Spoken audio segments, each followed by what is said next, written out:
So, hi everybody. With me today is Cole Wakefield. Cole is the executive director of the Good Shepherd Humane Society, and he is going to share with us a little bit about his vet of record relationship and what makes it successful. So, thanks, Cole, for chatting with me today. Tell us a little bit about your community and your organization. Sure. Good Shepherd Humane Society is a small rural humane society. We serve primarily Carroll County in Northwest Arkansas, which is a county of about 25,000 people.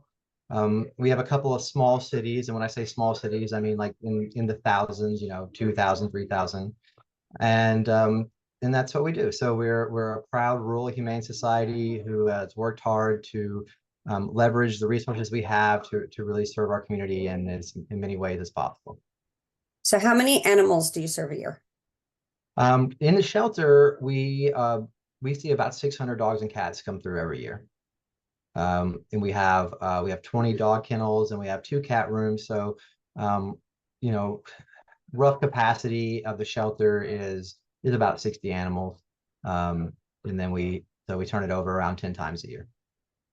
And how many veterinarians would you say you have in your community?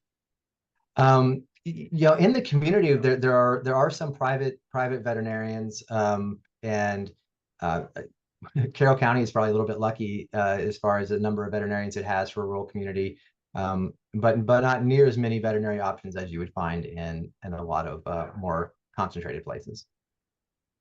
So, for the purpose of this conversation, we're talking about the veterinarian of record relationship. And I know that you have a veterinarian of record relationship that is successful. So, we really wanted to hear from you. What does that look like? What makes it successful? And then we can continue to dialogue there. I'm assuming you don't have your own staff veterinarian. No, we don't have our own staff veterinarian. We do have veterinarian record on contract, and his role here is that he basically signs off on the protocols that our staff uses. So we know that 90% of or probably more than that, of the issues that we're going to encounter in the shelter are going to be in the same set, the same ones that we're going to encounter. So for those, we have used protocols. And then he also, of course, we're able to order medicines because of that are on the protocol, which can save us a lot of money. And it's been great. But I think the key to it, and I think this is the key to I guess every relationship, but especially one like this that does involve sort of regulatory issues and licensing issues and and and things of real consequence. It's trust. And so we have worked hard to build the trust in both directions, in that he trusts us not to abuse the privileges that come with his license. So that would cause him a lot of trouble in his ability to continue to make a living. And then we trust him to be responsive to our needs and to understand shelter medicine and to be willing to work with us to figure out how things have worked. And so there's a lot of open dialogue and back and forth, and but that has proven to be successful for us. So I want to unpack trust a little bit more, but before we do that, how did you find this veterinarian and how did you successfully get him to want to work with you? Yeah, I mean, I was a little bit of an advantage there. The I actually had known him from working at a previous humane society. This was a humane society that was a very large one, that was going through a financial crisis, and actually was in its last days. And it was um, a really kind of crazy time to be working at that place. And he was there and I was the clinic manager there. So we had built a working relationship in a time of crisis. So we may have had some trauma bonding, that helped us with that relationship. So when I came up to this facility, and I needed a vet of record, and knowing that he wasn't in town, I mean, he is 2 hours away. I did call him and say, hey, would you be interested in trying to figure out how we can make this work? Because I need, I need to be able to order medicines. We need to be able to work on protocols. We can't afford to be traveling to a private vet, even if we can find appointments. for all of these things. So you already had built the relationship. So relationship building, you had that previously, and because of that, he was willing to come to your new Right. organization. And so that certainly helped. And I mean, I want to acknowledge that, maybe it gave me a little bit of a head start than what a traditional thing would do. But that's because we had built, that trust working together. If he didn't trust me, it wasn't just that we knew each other, but if he didn't trust what we were doing and believe in the work, he could have very well have said no. But I think that is why, um, if he moves out of state or something goes on and we have to start over from scratch with somebody else, that I know that, we may need to do things to help facilitate that trust and be willing to work with them. And I think a lot of vets want to do this sort of thing. And I think it helps them feel good. I think it helps them feel like they're doing something important. And if, like our guy makes a little bit of extra money on the contract, but if we, even with the trust, we have guardrails in place, and I think that's the key, is putting those guardrails in place, and we have the protocols, and my staff is taught these are the protocols, and these are this is how you do it. You're not a veterinarian. I don't care how long you've worked at the shelter. You're not a veterinarian. We operate on these protocols. If you don't think they're right or you have a question, then you have to call and talk to him. And we reinforce that. And of course, sometimes, you have to go back out and go, no, everybody, remember, we operate on these protocols. And if we weren't being consistent, and there were issues, then I don't think that relationship would have maintained over, I think we're probably on 5 years of working with him as a vet of record. So how did you start this conversation with him? So he agreed to come in. Do you have any kind of written agreement with him? How did you determine on pricing? A lot of times people, for example, think the veterinarians need to come in and do it for free, and that's just not realistic or fair either. So how did you set the expectations so he knew exactly what he was getting and what you needed from him, and that you were getting your needs met? Yeah, I mean, I think and of course, this was 5 years ago. I mean, I think I looked at no, it's important to pay people. I mean, veterinarians are professional, who have gone to school and invested a lot of money into their own career. And no more than we should work for free. I don't work for free. They pay me to sit here and be executive director. And so I don't think it's unreasonable to expect the same from a veterinarian. And yeah, I mean, I think we've looked, it was just kind of really just looking at budgets and kind of guessing what was fair. And, we talked and came up with a number that worked for the amount of commitment, which is, relatively small as far as time, a visit every other week, and then just kind of on call. And it worked. And we wanted it became just kind of collaborative, something that was comfortable for us. It didn't strain our budget. And with the understanding that by paying him, we're saving a substantial amount of money. So, we could be paying him, or we could be paying every other vet in the county for private appointments, and then paying full price for medicine and all that. So even with what we pay him, which isn't unsubstantial, it's still a significant savings over what it would cost for us otherwise. And then really what I did, he had worked some in the shelter with me in Fort Smith, so he had a little bit of an understanding of shelter medicine, and kind of, he got what we are trying to do, because it is a little bit different of a medicine. But I pretty much went to Austin Pets Alive, and they put all their protocols, shelter medicine protocols, online, and copied them all off, and I handed them to him, and I said, here you go, make whatever changes you want, based upon what you feel is the appropriate treatment that you believe in, and that is what we'll run with. And that's what we did. And he did make some changes, and that's, and I entered the changes in, put it in our protocol book, and that's what we operate off of. So can you tell me about a time where something like broke there and how you dealt with that conflict? Yeah, well, and also, there's all sorts of things that pop up, and that is, maybe a medicine that's on the protocols is back ordered, or we're not seeing a response, or we're doing something, we just don't feel like it's working right. And and I think that's where the key of communication comes in, and that it's not just me. My shelter manager has a direct line to the vet, and and I think that is an important part on his end of the relationship, and that he is open to this conversation. He's not my way or the highway, or I'm not going to answer your phone call, just run the protocol. If we have concerns, he'll listen to us, make those adjustments if necessary, or explain, no, this is why I practice medicine this way, and this is my thing. And at the end of the day, he's our veterinarian, and that relationship is important. And even if there is, even if I'm not 100% just like, oh, that's what I would do, it's his call, and that's where we lean to. So you said a minute ago that he comes in every other week. Mhm. How do you deal with emergencies or any needs that you have in between? And is that a contract that you have with another relationship or another veterinarian in the Yeah, so we community? don't. I mean, we just we utilize local vets for emergent cases. Um, we actually try. There's a couple in our, there's 3 or 4 veterinarians in the county as a whole.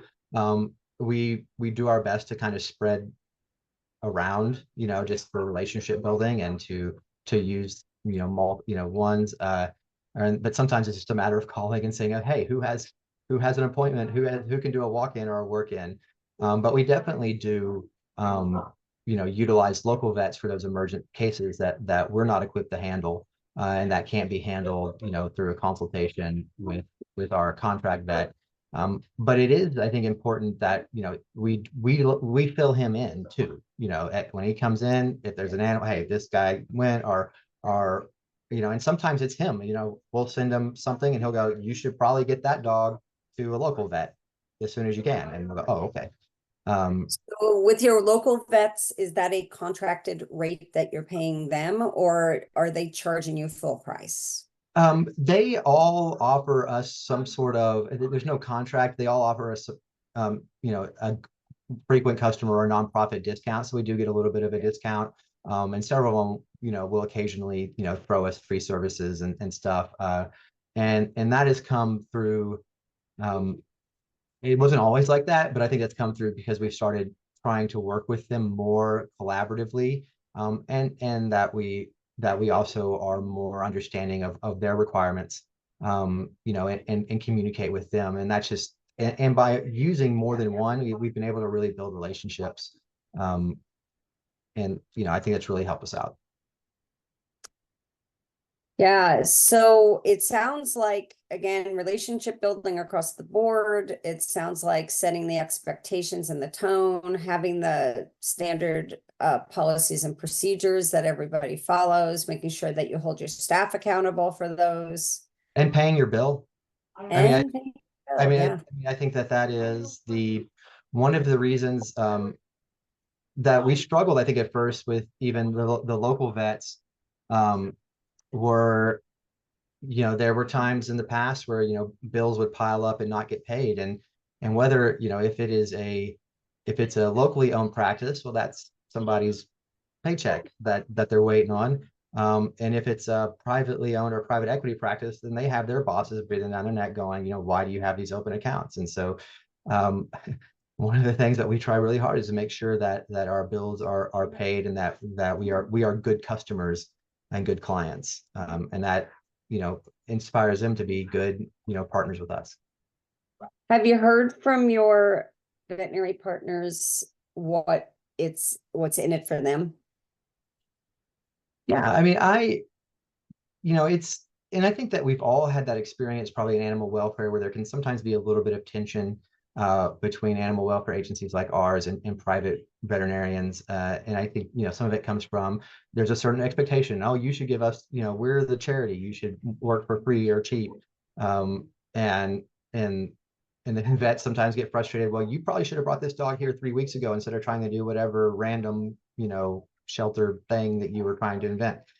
But since we started really having a lot of communication and being open, and sometimes, like, I got, a donation of a whole bunch of rear, like probably 50 or 60 rear harnesses, right, for dogs that are paralyzed. No way I could ever would ever be able to, like, those things would just sit for 10 years in our warehouse here, our storage room here. So I took them to our local vets and said, hey, if you have clients that can't afford stuff or need these, here you go, use them. So even things like that has built that relationship, and you can tell that they do get pleasure of knowing that they're when we're not adversarial with each other. I think we can both sides get to see the benefits of working together. And I certainly get that feeling from all of our vets now in the county. And you're looking at it, sounds like you're looking at it as a partnership, not just a contractual relationship. Yeah, 100%. And I think, and I try to keep it open both directions, where, if there's something I need or I need help, I can call them. And then they also know that they can call us. Sometimes, they may have an animal that was abandoned at their practice, or somebody who's struggling and may need a little help. And and if we have some compassionate care money, but we really, try to keep those lines open. Every veterinary office in this county has my personal cell phone, and they know that they can call me. And that, my philosophy is that we are all partners in the health and safety of our community. And does your contract veterinarian feel comfortable with your communication with the other veterinarians as well? Because we have heard that sometimes when there's multiple veterinarians working within an organization, that there's sometimes conflict there, And based so, on drug use or anesthesia protocol or any of that kind of stuff. yeah, I mean, and there was a little bit of, and there has been, as we've gone through this, we've had issue, mainly just confusion about, maybe one vet was thinking this was going to happen, but then it kind of went this direction, or, something got missed. And so what we do, I mean, we just, it's in the history of the dog. And when we're talking to one vet about an animal, if another vet has been involved in the treatment or anything, we say, hey, we've been working with this doctor. This is what they have done. This is what they've said. But ultimately, and generally for us, whatever vet is holding the animal and looking at the animal at that time, if they're like, they're directing the care, especially in the emergent cases, even if it is different than maybe what our normal vet would do, he understands too that in an emergent case, it's the vet that's there taking care of the animal, that's going to be the one who's going to direct that care. And now upon discharge, the animal comes back, and there's a treatment plan or something. Our vet may make those adjustments, and that is perfectly fine. But again, those are things, I think communication and openness is the key. I've found that most vets are okay. They're okay with somebody maybe making a different decision. They're just not okay with being surprised about it. Got it. It's about communication. Well, I don't want to end our conversation without talking about record keeping and communication. Yeah. Since your vet is not coming every day, how do you keep your records so that your veterinarian could be efficient when they do come and have the information that they need? Are you doing it all on the phone? Do you have a database? Like, how are you keeping Yeah. track of So, that? and that was honestly something that was a little bit of a learning curve, because, the vet would come and go, and then we realized, oh, wait a second, there was this dog with that hurt leg that we really want to make sure they got looked at. But in the chaos of whatever, it didn't happen. So we really started leaning on our shelter management software. We use Shelter Love to, if to put in a vet request, to schedule those things in the system that can be easily sort of looked up when the vet comes. Okay, who do we have waiting on the vet? And making sure that we're documenting any concerns in the system, and not just in our head or writing it down somewhere on a piece of paper. And that's the key. And I think, and it's one of those things that there may not be a silver bullet on that type of process that works everywhere, but you have to figure out what's going to work best in your facility based upon your volume, and the resources available. But you have to have something, because I think that, you don't want to waste your pet's time. I mean, your vet's time. You don't want to waste their time with standing around like, what am I need to do? But you also don't want to be in such a hurry and just trying to push them through that you end up missing animals that need to be examined. So So Yeah. having that stuff written down and scheduled is key, and having multiple people who can access that information and know it in case the one, if you only have one medical person and they're the only one who can access that list and the vet shows up on a day that they're sick, I mean, you're stuck. So um, making sure everybody knows it, knows how it's important, and and all of that documentation. So you get, whether you're giving meds, recording that, having a solid shelter management software. I mean, whether you are large or small, where you can record all of this information is just, it's a game changer. And I think it really helps facilitate this sort of relationship. Yeah. So Cole, is there anything that we didn't talk about that you think has been helpful for making sure that your vet of record relationship is successful and maintains successfully? No, I mean, I think we've covered a good bit of it. The number one thing is going by trust. And I think it's really, really important that the staffs at animal shelters understand how serious and important protocols and following protocols are. We all, any of us do this long enough, and we all see, yeah, sure, I can look at poop and tell you what kind of worm it is without looking at a microscope, whatever. We all think we get really smart, and it can be really, really tempting to go, oh, I don't need to follow the URI protocol, I'm going to skip to stage 2 or whatever. And it's important that our staff understand how important it is not to do that, that you need to follow your protocols. If you're going to divert from protocols, you need to talk to the vet, because that's the only person who can legally divert you from protocols. So and then your leadership needs to model how important that is, because if this, especially early on, if you're building that relationship with a vet, all it's going to take is for one animal to get something weird done to them, or for them to get a call from one of their partners going, hey, somebody adopted a dog from your shelter and I saw that they were on this random medicine that makes absolutely no sense. What's going on over there? That happens, then your vet relationship is in real trouble. Yeah. Well, thank you for your time today and for chatting with me about the vet of record relationship. It sounds like you have a terrific one. If anybody has any questions, are you willing to answer it? And if so, can you give us your email? Yes, I'm happy to answer questions. My email is colew, at Good Shepherd Humane. That's SHEPHERD humane.org. And I think that there's so much benefit that come from these sort of relationships to both ends of this. Finding ways that we can make it work is vital, especially for lower resourced areas or areas in rural areas. And I'm excited that it's worked for us. But I think with the right guardrails and the right processes in place, that you'll find that there's a lot of veterinarians out there that are willing to do what needs to be done, as long as they feel like it's being done responsibly and in a way that's not gonna put their livelihood at risk. Yeah. Well, I think that's a good place to end. So I thank you again. And I'm going to stop recording.